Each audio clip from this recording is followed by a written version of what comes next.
John Conti. I'm a councilman at large for the city of Akron, so that's why I'm curious. If I heard you correctly, you said no marketing studies were done by either the city or Albrecht Inc. Just the fact that you did a pro forma based on what some grocery operator told you? Well, I think the city has done a market study. And the city has done a market study, and we did as well. We did as well. Before. So, You know who did those studies? We hired a professional who does essentially nothing but grocery demographic studies.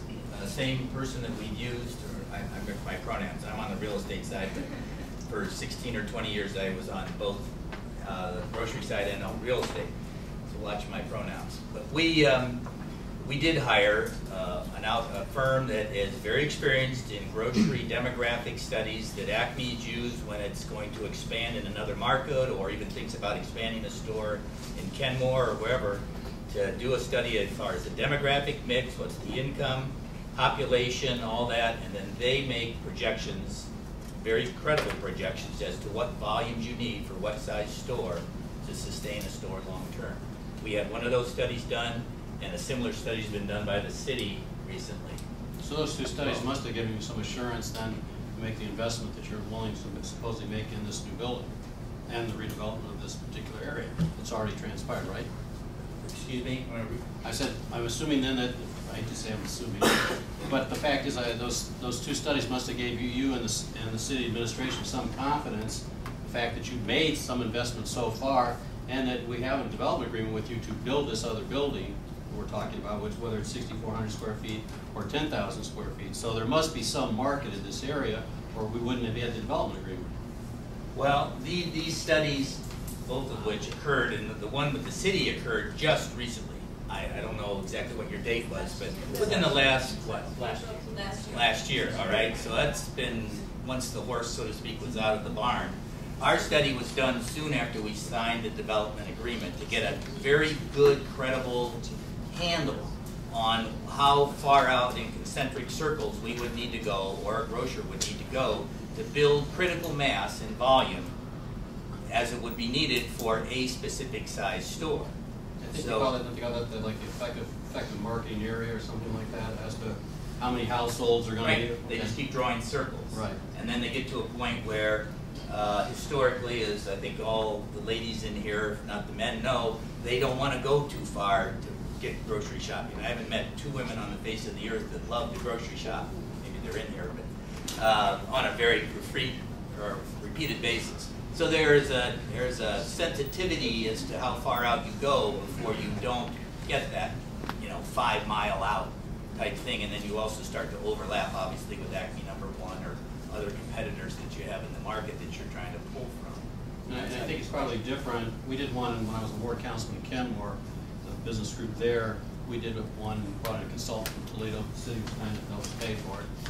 But same thing, the effective marketing area for the entire business district was a lot broader than I'm assuming that what we would need just for the grocery stores. You're saying some folks are going to walk to the store, some folks are going to maybe drive a little bit, but you're not going to get me over in Kenmore to come here to go shop for groceries. No. You get me to come here and go to the movie theater as part of that effective marketing area. Right. So I think all those things come into play, but I'm going to get I'd like a copy of the one that the city did, but thank you very much. What was the result of that study, though? Well, we commissioned it to help us and to help a potential grocery operator that we were trying to look for understand the market better, and for us and for them to understand how far out beyond, if it was in fact beyond Highland Square, we would need to go or they would need to go to draw from.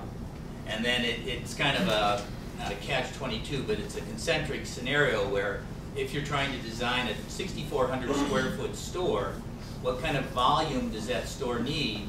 How far out does it need to go to obtain the volume that it needs to be able to generate the profitability? What was the population density that you used for this area?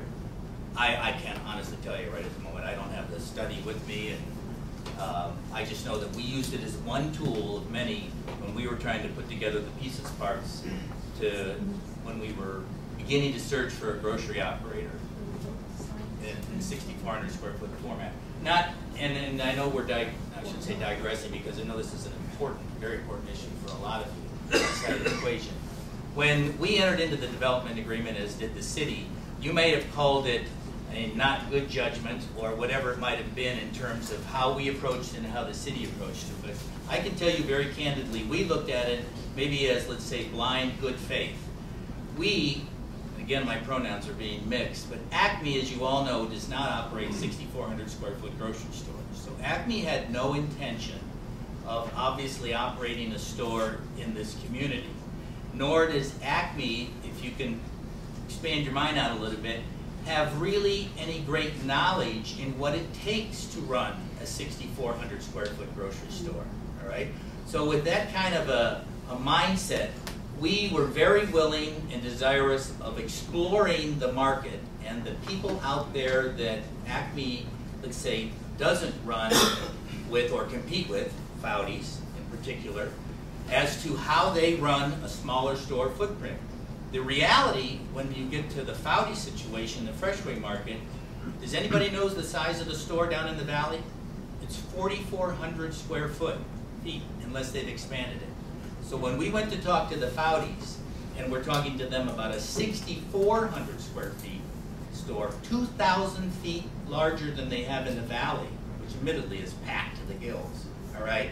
That's a 50% increase in a footprint in a store that they have in a market that's nearby, and they obviously wanted to grow at the time, and also secondarily and equally important, wanted to preserve their market competition, be right up the hill if someone else opened up. So they were genuinely interested in a 6,400 square foot store from the stand. I sat in on all those meetings with Bob and That's Dan. okay, but the I man don't think looked it's me in the fair. face and said he wanted a 10,000 square foot store. And I'm sorry, but Bob Foudy seems to me to be a really nice guy and really genuine person. And he looked me in the face and said he really needed a 10,000 square foot store. And did he tell you when he concluded that? This was right after you guys took like 5 months to get back, according to him.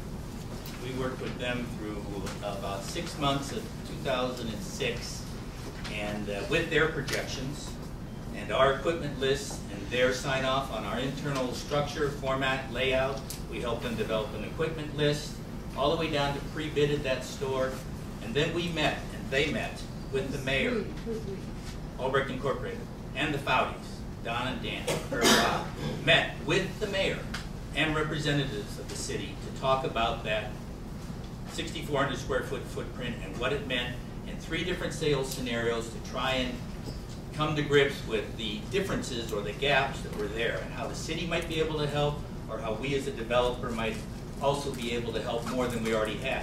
At that point in time, all right, there was never a comment by the Foudy's in those meetings that 6,400 square feet would not work. Did you say you sat down with the city with him? Yep. January 17th, 2007. Because last week Adele said that he never asked the city for any sort of grant or He never filed. subsidy or He anything never like that. filed. He never filed an application for a All right, grant. all right. All right, go ahead.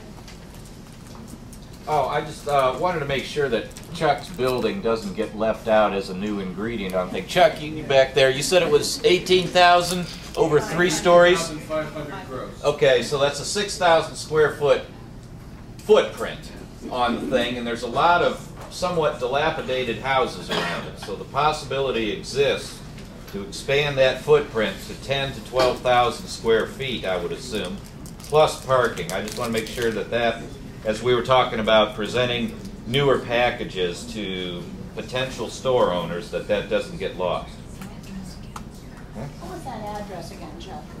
It's right across from the school that used to be. It's a commercial office. What was the address again? 88 South 40. 88 South 40. Right across from where the school used to stand. Okay. I mean, if you go 2 stories, there's your 12,000 square foot right there, if 2 story is viable. I don't know, but it seems like there's room to, you know, obviously it doesn't take long to take a building out, as we've all learned. You know, there's a few somewhat crummy houses around there that look like they're rentals, and being a landlord myself, I know if somebody dangled some cash in front of me, I'd sell mine in a New York minute. So, you know, there's a possibility there that exists for our 10 to 12,000 foot store.